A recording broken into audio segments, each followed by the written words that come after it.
Shalom, saudaraku yang terkasih dalam Tuhan. Perenungan firman Tuhan hari ini terdapat dalam Injil Markus pasal 11 ayat 1 sampai 18 dengan tema pelayanan Yesus yang menakjubkan. Berbicara mengenai pelayanan bukan suatu hal yang mudah, karena dalam pelayanan memiliki banyak rintangan yang harus dihadapi. Dalam pelayanan juga banyak hal yang harus dikorbankan, yaitu waktu, tenaga, dan biaya. Tidak jarang orang menolak untuk pelayanan karena alasan tersebut.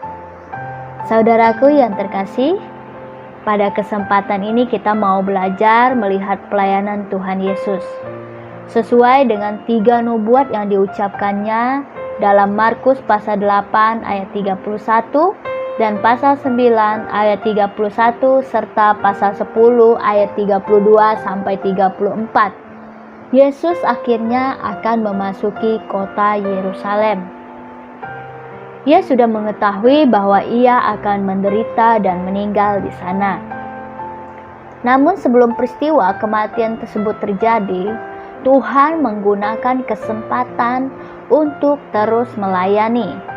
Kita dapat melihat dalam teks yang akan kita bahas pada hari ini, di mana sebelum sampai di Yerusalem, Yesus meminta 2 orang muridnya untuk menemukan seekor keledai muda yang tertambat dan belum pernah ditunggangi orang.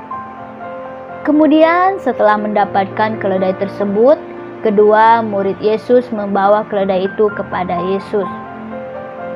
Dan ketika Yesus menaiki keledai itu, banyak orang mengiring Yesus dan mereka berseru dengan suara nyaring, "Hosana, diberkati Dia yang datang dalam nama Tuhan."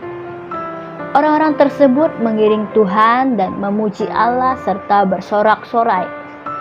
Namun karena perjalanan yang mereka tempuh cukup jauh, kira-kira sekitar 3 kilometer, lalu Yesus dan ke-12 muridnya merasa sangat lelah. Hingga sudah hampir malam mereka keluar dari Betania. Keesokan harinya, setelah menempuh perjalanan yang cukup jauh, Yesus merasa sangat lapar. Namun pada saat itu juga Yesus melihat pohon ara yang sudah memiliki daun. Akan tetapi ia tidak mendapatkan buahnya.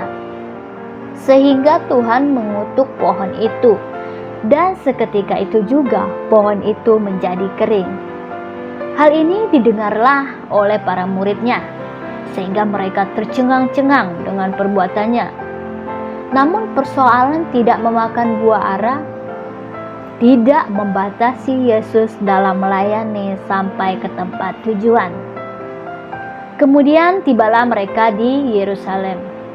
Dan ketika Yesus masuk ke bait Allah, dia melihat situasi terjadi berjual beli di halaman bait Allah. Hal ini tentunya membuat Yesus sangat sedih, kecewa dan ingin marah melihat yang mereka lakukan. Akan tetapi respon Tuhan terhadap mereka dengan memberi suatu pertanyaan. Bukankah ada tertulis, "Rumahku akan disebut rumah doa bagi segala bangsa. Mengapa kamu menjadikan tempat ini sarang penyamun?" Tetapi kekecewaan Tuhan terhadap orang Yerusalem tidak membuat Yesus berhenti mengajar mereka sesuatu hal yang baik. Hal ini membuktikan bahwa keadaan tidak menjadi halangan untuk Tuhan terus berkarya, sehingga perbuatannya sangat menakjubkan.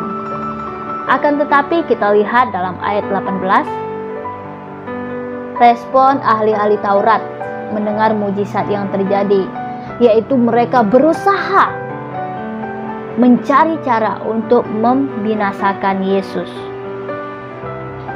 Saudaraku yang terkasih dalam Tuhan, pelayanan Yesus sangat menakjubkan dan membuat banyak orang yang heran akan pengajarannya.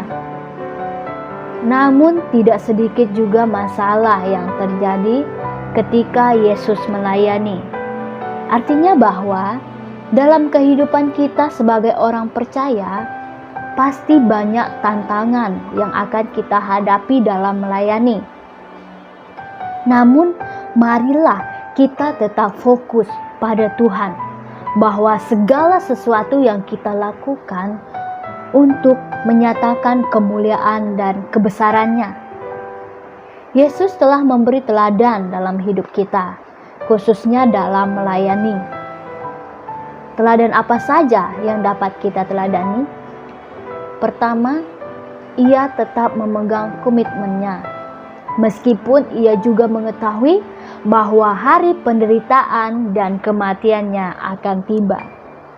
Yang kedua, ia tetap melakukan hal baik meski banyak rintangan yang dihadapi. Yang ketiga, ia melayani dengan rendah hati walaupun sering direndahkan. Mari kita gunakan kesempatan yang Tuhan berikan dalam kehidupan kita. Tuhan Yesus memberkati. Shalom.